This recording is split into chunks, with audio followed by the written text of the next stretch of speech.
ಇಂದೇ ಡೌನ್ಲೋಡ್ ಮಾಡಿ ಮತ್ತು ನಿಮ್ಮ ನೆಚ್ಚಿನ ಶೋಗಳನ್ನ ಆನಂದಿಸಿ. ಆದ್ರೆ ಇವತ್ತು ಅದು ಯಾಕೆ ಮಾಡ್ತಾ ಇದಾರೆ ಅಂತ ನಮಗೆ ಗೊತ್ತಾಗುತ್ತೆ. ಅಧ್ಯಕ್ಷರು ಹೇಳ್ತಾರೆ, ಶುರು ಹಚ್ಕೊಳ್ಳಿ ಅಧ್ಯಕ್ಷರ ಭಾಷಣನ. ಏನಂದವ್ರೆ ನನ್ನ ಕಾಲು ಎಳಿತಿದ್ದೀರೇನೋ? ಇಲ್ಲ ಸುಮ್ಮನೆ ಹಾಗೆ ತಮಾಷೆಗೆ ಹೇಳಿದೆ. ನನಗೂ ಗೊತ್ತು ನೀವು ತಮಾಷೆ ಮಾಡ್ತಿದ್ದೀರಾ ಅಂತ. ನಾನೇನು ಬೇಜಾರು ಮಾಡ್ಕೊಳಲ್ಲಪ್ಪ. ಬೇಜಾರು ಮಾಡ್ಕೊಳ್ಳಲ್ಲ ಅಂತ ಗೊತ್ತು, ಅದಕ್ಕೆ ನಾನು ತಮಾಷೆ ಮಾಡಿದ್ದೆ ಆಂಟಿ. ಇದು ಸಾರಿ ಇದಮ್ಮ, ಶುರು ಮಾಡಿ. ಈ ಸೀತಾರಾಮ ಕಲ್ಯಾಣೋತ್ಸವನ ಯಾಕೆ ಮಾಡ್ತಾರೆ ಅಂದರೆ ದಾಂಪತ್ಯದಲ್ಲಿ ಸಾಮರಸ್ಯ ಇರಲಿ, ಹೊಂದಾಣಿಕೆ ಬರಲಿ ಅಂತ. ಸೀತಾರಾಮ ದೇವರಿದಾರಲ್ಲ, ಹಾಗೆ ಎಲ್ಲ ದಾಂಪತ್ಯದಲ್ಲೂ ಪ್ರೀತಿ, ಸ್ನೇಹ, ನಂಬಿಕೆ ಜಾಸ್ತಿ ಆಗಲಿ ಅಂತ, ಸುಖ ಸಮೃದ್ಧಿ ಎಲ್ಲ ನೆಲೆಸಲಿ ಅಂತ ಮಾಡ್ತಾರೆ. ದಾಂಪತ್ಯ ಜೀವನ ಸುಖಮಯವಾಗಿರುತ್ತೆ ಅನ್ನೋದು ಒಂದು ನಂಬಿಕೆ. ಮದುವೆ ಆಗದೆ ಇರೋರು ಈ ಪೂಜೆನ ಮಾಡ್ಬೋದು.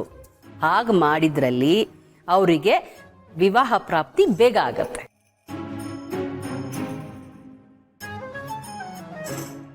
ಮದುವೆ ಆದವರು ಇದನ್ನ ಮಾಡಿದ್ರೆ ಸುಖ, ಶಾಂತಿ, ಸಮೃದ್ಧಿ ಹಾಗೂ ಸಂತಾನ ಭಾಗ್ಯ ಸಿಕ್ಕತ್ತೆ. ಅಷ್ಟೇ ಅಲ್ಲ, ಇದಕ್ಕೆ ಇನ್ನೂ ಕಾರಣ ಇದೆ. ಅಜಯ್, ನೀವು ಹೇಳ್ತೀರಾ? ಒಂದು ನಿಮಿಷ. ಈಗ ಗೌರವಾಧ್ಯಕ್ಷರು ಮಾತಾಡ್ತಾರೆ. ಅಪ್ಪ, ಆಪ್ತ ಮಿತ್ರ, ನೀ ಸ್ವಲ್ಪ ಸುಮ್ಮನೆ ಇರ್ತೀಯ? ಏನೋ ನಿಂದು? ಅಜಯ್, ನಾನು ಏನು ತಪ್ಪು ಮಾತಾಡಿದೆ? ಈಗ ಇವರು ಅಧ್ಯಕ್ಷರು ಅಂದಮೇಲೆ ನೀವು ಗೌರವಾಧ್ಯಕ್ಷರಲ್ವಾ? ಆಯ್ತಪ್ಪ, ಹಂಗೆ ತಿಳ್ಕೊ, ಸ್ವಲ್ಪ ಸುಮ್ಮನೆ ಇರು.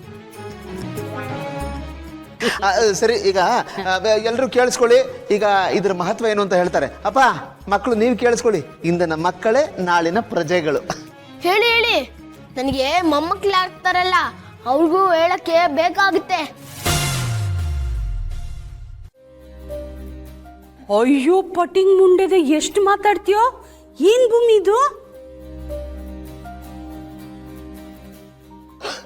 ಅಮ್ಮ, ನಿಮ್ಮ ಮೊಮ್ಮಗ ಅವನ ಮೊಮ್ಮಗನ ಕಥೆ ಹೇಳ್ತಾನಂತೆ. ಓ ದೇವ್ರೆ.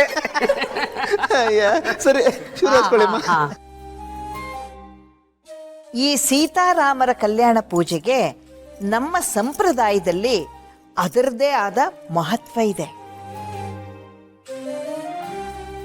ಭಕ್ತಿ ಮತ್ತು ಆದರ್ಶಯುತವಾದ ದಾಂಪತ್ಯದ ಸಂಕೇತ ಇದು.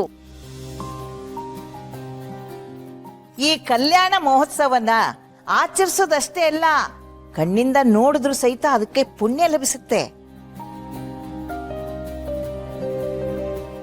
ಈ ಗಂಡ ಹೆಂಡತಿ ಸಂಬಂಧ ಅಷ್ಟೇ ಅಲ್ಲ, ಈ ಕುಟುಂಬದಲ್ಲಿರ್ತಾರಲ್ಲ ಸದಸ್ಯರು, ಅವ್ರದ್ದು ಬಾಂಧವ್ಯ ಜಾಸ್ತಿ ಆಗುತ್ತೆ.